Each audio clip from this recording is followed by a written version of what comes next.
ఓం శ్రీ మహాగణాధిపతయ నమః. హిందూ బంధువులందరికీ నా నమస్కారము.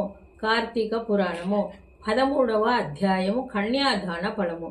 ఓ జనక చక్రవర్తి, కార్తీక మాసములో ఇంకను ఈ విధిగా చేయవలసిన ధర్మములు చాలా ఉన్నవి. వాటిని వివరించదను, సావధానుడవై వినుము. కార్తీక మాసములో నదీ స్నానము ముఖ్యము.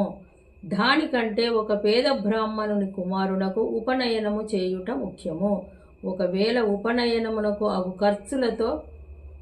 ఖర్చునంతయు భరింపశక్యము కానప్పుడు మంత్రాక్షతలు, దక్షిణ తాంబూలాది సంభావనలతో తృప్తిపరిచినను ఫలము కలుగును.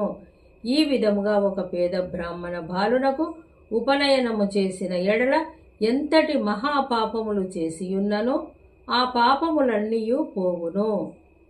ఎన్ని నూతులు తటాకములు త్రవ్వించినను పై చెప్పినట్లుగా ఒక బ్రాహ్మణ బాలునికి ఉపనయనము చేసినందువలన వచ్చు ఫలము కలుగును. అంతకన్నా ముఖ్యమైనది కన్యాదానము. కార్తీక మాసమునందు భక్తి శ్రద్ధలతో కన్యాదానము చేసిన ఎడల తాను తరించుటయే కాక తాన పితృదేవతలను కూడా తరింపజేసిన వాడగును. ఇందులకొక ఇతిహాసము కలదు, చెప్పెదను, శ్రద్ధగా వినుము. సువీరుని చరిత్రము.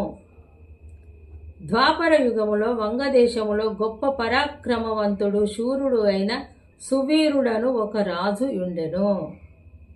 అతనికి రూపవతియగు భార్య కలదు. ఒకసారి సువీరుడు శత్రురాజులతో ఓడింపబడిన వాడై భార్యతో అరణ్యమునకు పారిపోయి ధనహీనుడై నర్మదా నది తీరమందొక పర్ణశాలను నిర్మించుకొని అందు మూల ఫలాదులను భక్షించుచు కాలము గడుపుచుండెను. కొన్ని రోజులకతని భార్య ఒక బాలికను కనెను. ఆ బిడ్డకు అతి గారాభముతో పెంచుచుండిరి. క్షత్రియ వంశమందు జన్మించిన ఆ బాలికను ఆహారాది సదుపాయములు సరిగా లేకపోయినప్పటికీ శుక్లపక్ష చంద్రుని వలె దినదిన అభివృద్ధి నొందుచు అతి గారాభముతో పెరుగుచుండెను. ఆమె చూచువారులకు కనుల పండువగా ముద్దులలుకు మాటలతో చాలా ముచ్చటగా నుండెను.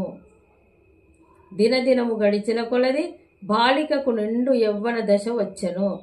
ఒక దినమున వానప్రస్థుని కుమారుడా బాలికను గాంచి ఆమె అందచందములను పరవశుడై ఆ బాలికను తనకిచ్చి పెళ్లి చేయమని ఆ రాజుని కోరెను. అందులకా రాజు, ఓ మునిపుత్ర, ప్రస్తుతము నేను కడు బీద స్థితిలో నున్నాను.